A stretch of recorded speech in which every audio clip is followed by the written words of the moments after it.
The morning Brooke told me she was pregnant should have been the greatest moment of our marriage. We had been trying for over a year. Doctor's appointments, temperature charts, ovulation kits, supplements lined up on the bathroom counter like soldiers. I had spent 12 months imagining exactly what that moment would look like. Her face, my reaction, the coffee getting cold on the counter because neither of us would remember to drink it. What I never pictured was standing in our kitchen in Brentwood, Tennessee, watching my wife hold a positive pregnancy test with her eyes fixed on the floor, and realizing, before she said a single word, that something was catastrophically, irreversibly wrong. Because the look on her face wasn't joy, it was guilt. And when the truth finally came out, after 3 hours of silence, 2 attempts at a half-truth, and 1 sentence I will hear for the rest of my life, I learned that my wife of 7 years had been conducting an affair for 11 months straight, and the baby she was carrying belonged to another man entirely. Her family's response? Nathan, be mature about this, accept it, and move on. What I did next shocked every single one of them. My name is Nathan Garrett. I am 41 years old. I am a structural engineer at a mid-size firm based in Nashville, Tennessee. For the past 14 years, I have designed bridges and overpasses across the Southeast. Structures built to carry weight, to hold under pressure, to outlast the forces working against them. I was good at this work because I understood load-bearing points. I understood where something could fail before it did. The bitter irony is that I never saw where my own life was about to give way. Brooke and I met in the spring of 2016 at a birthday dinner in the East Nashville neighborhood near 5 Points. She was working as a pharmaceutical sales representative, knew half the people in the restaurant, and had a laugh so genuine you could hear it from across a crowded room. I asked for her number before dessert arrived. She gave it to me before the entree was even cleared. We dated for 2 years, got engaged at sunset on the Cumberland River pedestrian bridge downtown. She insisted on a bridge, knowing what I did for a living, and I let her think it was her idea. And married at the Hermitage Hotel in October 2018. 94 guests, a string quartet, and a reception that ran long past midnight. Her father Glenn gave a toast that made even the waitstaff stop working. Her mother Diane cried from the moment Brooke walked out in her dress to the moment the last dance ended. For the first 4 years, our marriage was everything I had hoped. We bought a 4-bedroom house on a quiet street in Brentwood where kids still rode bikes in the evenings and neighbors still brought food when someone was sick. Brooke's pharmaceutical career was thriving. My work was steady and meaningful. When we decided, in late 2022, to start trying for a family, I genuinely believed we were entering the best chapter of our lives together. I was wrong. I just didn't have the full information yet. Before we go any further, if you are new to this channel, subscribe right now and hit the notification bell so you never miss a story like this one. Drop a comment below and tell me what you would have done in my position. Would you have confronted her the moment you suspected something? Would you have walked away quietly? Or would you have done what I did and waited until you had everything? Like this video if you want more stories like this. It helps people who need to hear this find it. Now let's get back into it. The signs were there. I understand that now. Looking back with the clarity that only comes after the fact, it is almost difficult to believe I didn't connect them sooner. But when you trust someone, when trust has been a baseline assumption for 7 years, you develop a kind of blindness to the evidence right in front of you. You explain it away not because you are naive, but because the alternative explanation is too costly to accept. Brooke's hours began shifting in February of 2023. That part wasn't immediately alarming. Pharmaceutical sales representatives work long and unpredictable hours, dinners with physicians, hospital administrator events, territory conferences. I had understood the demands of her career from the beginning, but by late winter the hours weren't shifting in a professional direction. They were shifting in a direction that didn't match her calendar. She'd mention a regional conference in Knoxville running through Thursday. She wouldn't get home until Saturday afternoon. She'd say she had a dinner with a physician group in Franklin, 15 minutes from our house in Brentwood, and wouldn't walk through the door until nearly 11 at night. I asked questions. I received answers. Reasonable answers. Plausible answers.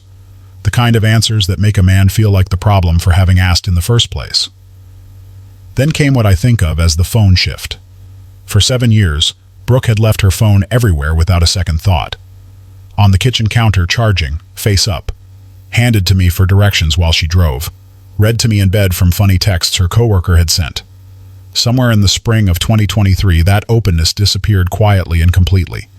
The phone went everywhere with her, face down on every flat surface, into the bathroom during long showers, on her side of the bed each night, slid just slightly under her pillow. I noticed it the way you notice a change in the quality of light, not alarming in the moment, just different, filed away. Told myself it meant nothing. The third sign was the subtlest and the hardest to name. It was the way she laughed, not with me, around me. References to conversations I had not been part of. Inside language that didn't track back to anyone I knew. A low, quiet current of disconnection that I kept trying to dismiss as stress, as the difficulty of the fertility process, as the ordinary friction that long marriages sometimes accumulate. It didn't occur to me, or rather, I didn't let it occur to me, that she wasn't disconnecting from our marriage in general. She was connecting to something specific somewhere else. The moment I could no longer look away arrived on a Wednesday night in September 2023. I came home from a job site in Murfreesboro earlier than expected. The house was quiet. Brooke's car was in the driveway. I walked in through the garage door, set my keys on the hook by the laundry room, and heard her voice carrying from the dining room. Low, careful, the way people speak when they believe they are alone. I stood in the hallway and listened without moving. I know. Just a little more time. He doesn't suspect anything. I'll figure it out. She came around the corner 30 seconds later and found me standing there. Her face went white, not pale white, and then in a span of about 2 heartbeats, she composed herself. "Hey, you're home early." A smile that stopped somewhere around her cheekbones. "I was just talking to Alyssa. She and Dad are at it again." Alyssa was her younger sister. Glenn was their father. They did have a complicated relationship. The explanation was plausible. I nodded. I walked to the kitchen. I started heating up leftovers. But I heard every word she had said before she came around that corner, and I never once forgot them. Over the following 6 weeks, I did what I am trained to do when I suspect a structure has a problem I cannot yet see. I gathered data. Quietly. Methodically. Without changing anything visible on the surface. I hired a private investigator named Patrick Reeves. He was a former Metro Nashville Police Department detective, 15 years on the force, who had shifted into private work about 8 years prior and operated a small firm out of an office on Charlotte Pike on the west side of the city. I found him through a referral from a colleague who had used him during a custody case 2 years earlier and described him as thorough, discreet, and impossible to rattle. I called Patrick from a parking garage near my office on a Tuesday morning. I told him what I needed. He did not ask how I was feeling about it. He asked for facts: Brooke's daily schedule, the make and plate of her vehicle, her workplace address, and any names she had mentioned with unusual frequency. He told me I'd have preliminary findings within 2 weeks. He had them in 10 days. The man's name was Tyler Weston. 36 years old, divorced, no children. Regional sales director for a medical device company, which is precisely how he and Brooke had met at a pharmaceutical and medical technology conference in Charlotte, North Carolina in December of 2022. According to Patrick's surveillance records, the relationship had been ongoing since approximately January 2023, 11 months. Tyler's apartment was in the Green Hills neighborhood of Nashville, 12 minutes from our house in Brentwood. They had dinner at Josephine on 21st Avenue South. They walked the trails at Radnor Lake State Natural Area on weekday mornings when Brooke told me she had early territory calls. They checked into a hotel near Nashville International Airport on 4 separate occasions that Patrick had documented with timestamps and photographs. I sat in Patrick's office after he finished talking and held the folder without opening it. Just held it in my hands for probably 20 minutes. "You all right?" Patrick asked. "No," I said, "but I'm going to be." I drove home that evening and made dinner. Chicken thighs, roasted vegetables, a simple vinaigrette on the salad. I set the table. I poured water. We talked about our days, about the neighbors whose kitchen renovation had been dragging on for 3 weeks, about a news story Brooke had heard on the radio. I said nothing about any of it. I had more to do first. The next morning I called David Ashby, a family law attorney with offices in the Cool Springs area south of Nashville. A college roommate had used him years ago in a difficult divorce and said he was the kind of lawyer who was 3 moves ahead before you even sat down at the table. That turned out to be exactly right. "Before anything else," David said at our first meeting, setting his pen down and looking at me directly. "Tell me everything. The timeline, the property, the finances, all of it." I told him everything. He took careful notes, asked precise follow-up questions, and at the end of 90 minutes laid out a course of action with the clean efficiency of a well-engineered plan. Every component fitted to the next, no wasted movement. "Don't confront her yet," David said. "I need to get the documentation in order first. And Nathan, nothing changes in your daily behavior. Nothing at all." I went home and continued behaving like a man who had no idea his marriage was built on a fault line. 3 weeks later, on a Tuesday morning in late November 2023, Brooke sat me down at the kitchen table. She was holding a pregnancy test. She had been crying before I sat down. I could see it in her face. And the expression she wore when she looked at me was one I had never seen on her before, not in 7 years of marriage. It was the face of someone who has been carrying something too heavy for too long and can no longer hold it up. She told me she was pregnant. Then she told me she wasn't certain the baby was mine. And when I asked her to be honest with me, fully, completely, no more managed information, she told me the truth. She had done the math. The timing made it impossible. The baby belonged to Tyler Weston. She cried through all of it. She reached for my hand twice. I didn't pull away, but I didn't close my fingers around hers either. When she finished, there was a silence in that kitchen that felt total. "How long?" I asked. 11 months, she said quietly. "Were you going to tell me it all?" The pause before her answer lasted long enough to be its own answer. "I don't know," she said finally. I almost respected the honesty of that more than any rehearsed explanation would have deserved. I stood up. I told her I needed time. I got in my truck and drove to my brother Connor's house in the Germantown neighborhood of Memphis. He lives there now, runs a commercial landscaping business, has been married to his wife Vanessa for 14 years. And I sat at his kitchen table and told him everything. The investigator, David Ashby, the folder, the timeline, all of it. Connor did not try to redirect me. He did not offer a single piece of unsolicited advice. He just listened the way a good brother listens, completely and without interruption, until everything was out. "What are you going to do?" he asked when I was done. "Everything David told me to," I said. "Now I need you to understand what happened next, because this is the part of the story that went sideways in a direction I was not prepared for." The morning after I told Brooke I was consulting a lawyer, her mother Diane drove over from Nolansville without calling. She let herself into our house with the spare key she had held for 3 years and sat herself down at our dining room table with the composure of a woman who had rehearsed the conversation on the 45-minute drive over. "Nathan," Diane said carefully, "I want to start by acknowledging that what Brooke did was wrong. I'm not here to excuse her." I waited. "But she is my daughter. She is pregnant. And right now, what this family needs is for everyone to pause, take a breath, and think about what is actually practical here." I asked her to be specific. "She made a terrible mistake," Diane said. "But that baby is coming into the world regardless of what any of us decide. Brooke needs stability right now, not a war. I'm asking you, as a mature, reasonable man who I've known for 7 years, to give this situation the time and the grace it deserves before you do something that can't be undone." "Something like what?" I asked. "Like involving lawyers. Like turning a private family matter into a legal battle that damages everyone involved." I told her that lawyers were already involved. David Ashby had filed the initial divorce petition that morning. The composure in Diane's face cracked, just slightly, but I saw it. "Nathan, please, be mature about this. Accept the situation. Brooke made a mistake, but your marriage doesn't have to end because of it." I looked at her for a long moment. "Diane," I said, keeping my voice level, "your daughter is carrying another man's child. 11 months is not a mistake. A mistake is a bad decision made once. What your daughter did was a decision made and renewed every single day for nearly a year." Diane straightened in her chair. "We're asking you to be the bigger person here, Nathan." "I am," I said. "I'm being exactly the person I need to be."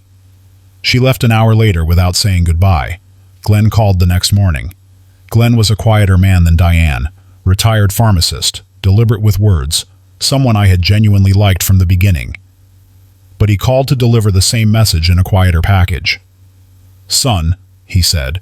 He had always called me that. "I know how much pain you're in, but Brooke is going to need you. That child is going to need stability. I'm asking you, as a man who loves my daughter and has been part of this family, what kind of man do you want to be through this?" "Glenn," I said, "I've been thinking about exactly that." "Nathan, listen to me. I want to be an honest one," I said. "That's what I'm going to be." A pause, then quietly. "Her attorney is going to make things very difficult for you if you push this." And there it was. The gentle family appeal had a hard edge underneath it, and it had just shown itself. "Thank you for letting me know," I said, and I ended the call. Alyssa, Brooke's younger sister, the same woman Brooke had claimed to be talking to on the phone the night I heard her in the dining room, came to the house 2 days after that. She stood in the doorway and bypassed the compassion angle entirely. "You need to drop the divorce," she said. "Brooke is scared and pregnant, and you are making everything worse." "I'm not making anything," I said. "I'm responding to what was already made." "Tyler doesn't want to be involved," Alyssa said. "She told me, so if you leave, she'll be alone with a newborn. Is that what you want for her?" I want you to hear that sentence. Is that what you want for her? As if the consequences of Brooke's choices were something I was actively choosing to inflict. "Alyssa," I said, "I want you to think very carefully about what you just said to me." She left without responding. I closed the door and stood in my hallway for a long time. Here is what I did next. Everything I am about to describe was legal, deliberate, and measured. I am not a man who operates from rage. I am an engineer. I solve problems by understanding how forces interact, how weight is distributed, where stress accumulates before a structure fails. I understood the forces in this situation with complete clarity, and I responded accordingly. David Ashby and I had built a strong case from the beginning. The house in Brentwood had been purchased substantially with assets I brought into the marriage, a down payment sourced from savings I had accumulated before we met, supplemented by an inheritance from my grandfather that I had invested carefully in the years prior to our wedding. David had the documentation for all of it. Tennessee operates under equitable distribution laws rather than community property, meaning marital assets are divided based on what is fair given the full circumstances, not automatically split in half. The photographs, the surveillance timeline, the financial records, all of it was now part of a legal filing. Brooke's attorney, a woman named Carla Finch with a reputation in Nashville legal circles for aggressive settlement negotiation, contacted David 2 days after the filing was served. David called me that afternoon. "They want to move toward settlement quickly," he said. "Why?" I asked. "Because they expected you to file in anger without preparation. Instead, you filed with 8 weeks of documented evidence. That changes the conversation." The next thing I did was call Tyler Weston, not for confrontation. I want to be clear about that. I called him for one specific purpose: to establish, on record, his intentions regarding the child. He didn't answer the first 2 calls. On the third, he picked up. "I think we should talk," I said. "I don't think that's a good idea," he said. "Tyler," I said, "I'm not calling to threaten you. I'm calling because there is a child coming into the world, and that child is going to exist regardless of how uncomfortable this conversation is. I need to understand what your intentions are." A long silence. "I'm not in a position to be a father right now," he said. "I told Brooke that." "Did you tell her that before or after the affair started?" No answer. "The courts will establish paternity and support obligations regardless," I said. "I'm giving you the opportunity to get ahead of it on your own terms." I ended the call and forwarded the recording to David. In Tennessee, one-party recording consent laws applied fully. David used it. The third thing I did was the simplest and, I think, the most significant. I stopped managing the feelings of Brooke's family. For 7 years, I had been the peacemaker in that household, the quiet, reasonable son-in-law who smoothed things over, who redirected tense conversations, who absorbed friction so that everyone else could remain comfortable. I had done it naturally, without resentment, because I believed in the marriage and in the family it had connected me to. I sent Diane, Glenn, and Alyssa each a brief formal letter, not an email, a written letter delivered by mail.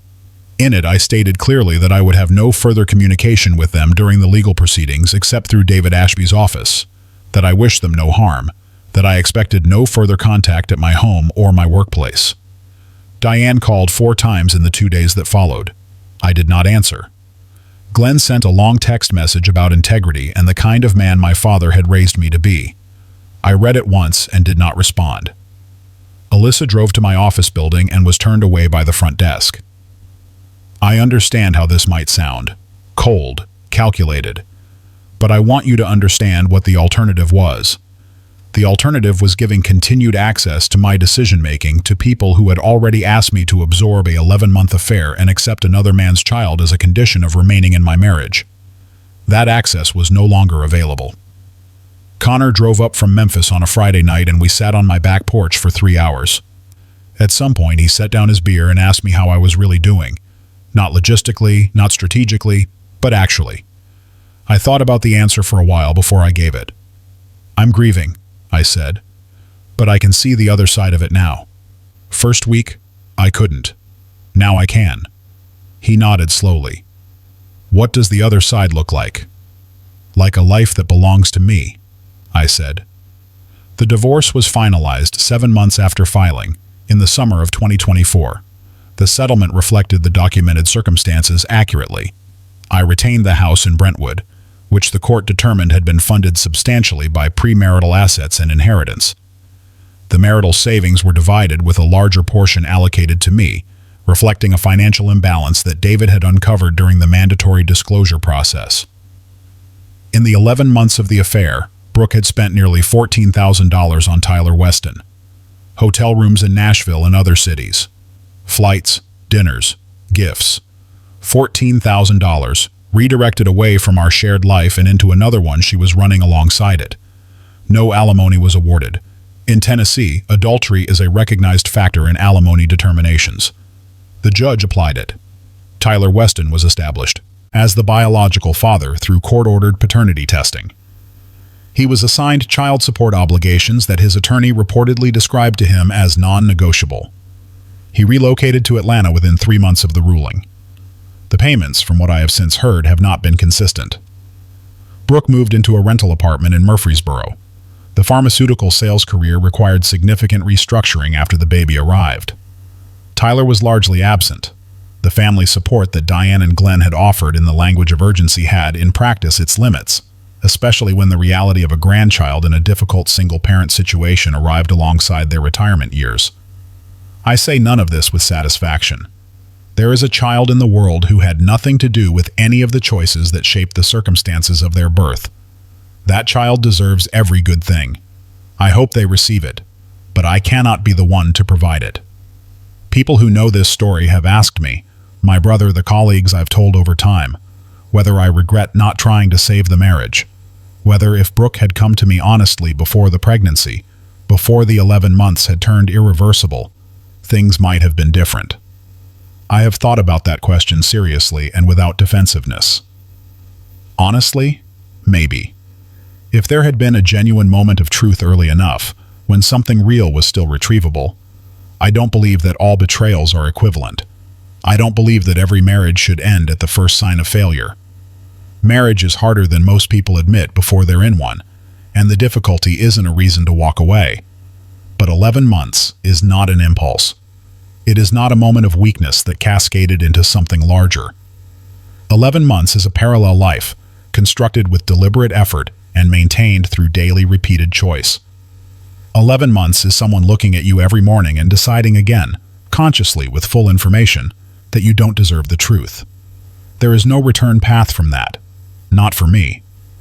What I found on the other side surprised me. I had expected emptiness, the flat, gray feeling of a life with the center removed. What I found instead was something closer to the feeling of setting down a weight that you have been carrying for so long you had stopped noticing its heaviness.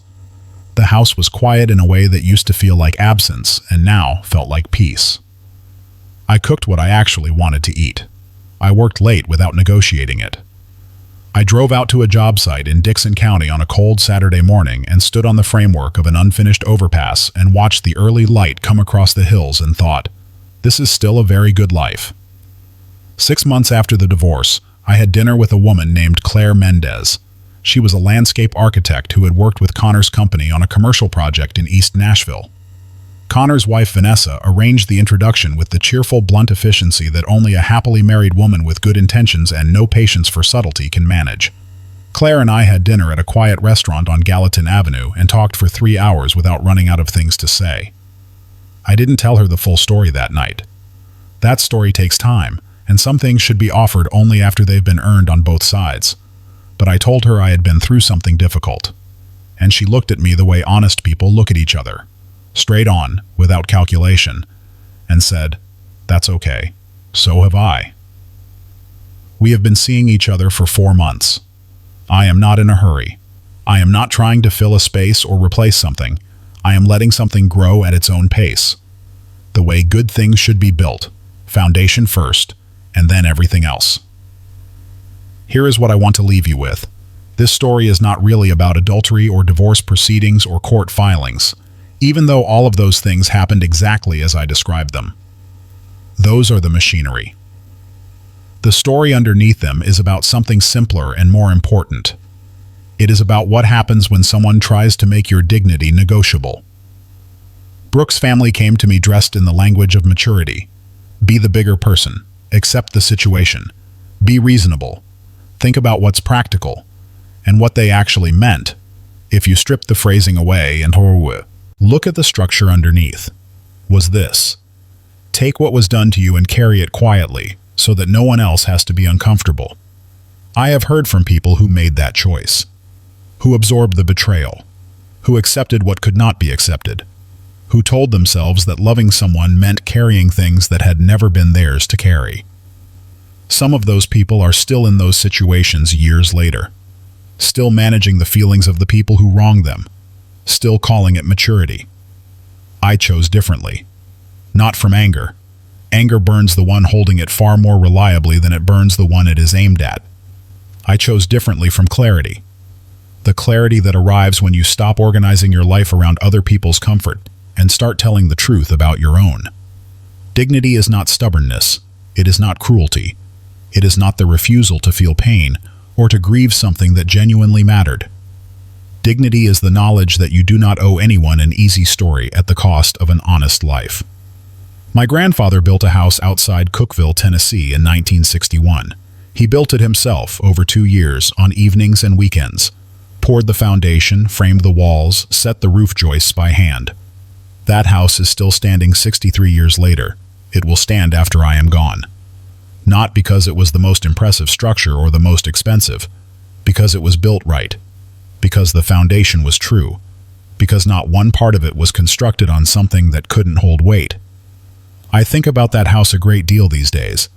I think about what I am building now, the work, the life, the relationship with Claire that is still finding its shape, and I think carefully about what it needs in order to stand. And I know now, in a way I am not sure I knew before any of this happened, exactly what kind of foundation I am willing to build on. My personal take: the engineering of dignity. What strikes me most about Nathan's story is the contrast between his methodical clarity and the manipulative, emotional language used by Brooke's family. When they told him to be mature, they weren't asking for maturity, they were asking for submission. They wanted him to swallow a massive betrayal to keep their family's facade intact. But Nathan is a structural engineer. He knows that you cannot build a skyscraper on a cracked foundation. An 11-month affair isn't a mistake. It's a parallel life. By gathering evidence for 8 weeks in silence, Nathan wasn't being cold. He was being precise. He protected his assets, his future, and his dignity because he understood that Brooke had already decided he didn't matter. My takeaway? Dignity is not negotiable. Being the bigger person doesn't mean carrying someone else's trash. It means having the self-respect to walk away from a structure that is no longer safe to inhabit. Nathan didn't just win a divorce. He reclaimed his own narrative. As he said, "You don't owe anyone an easy story at the cost of an honest life." He showed us that the best revenge isn't anger, it's indifference and a solid foundation for what's next.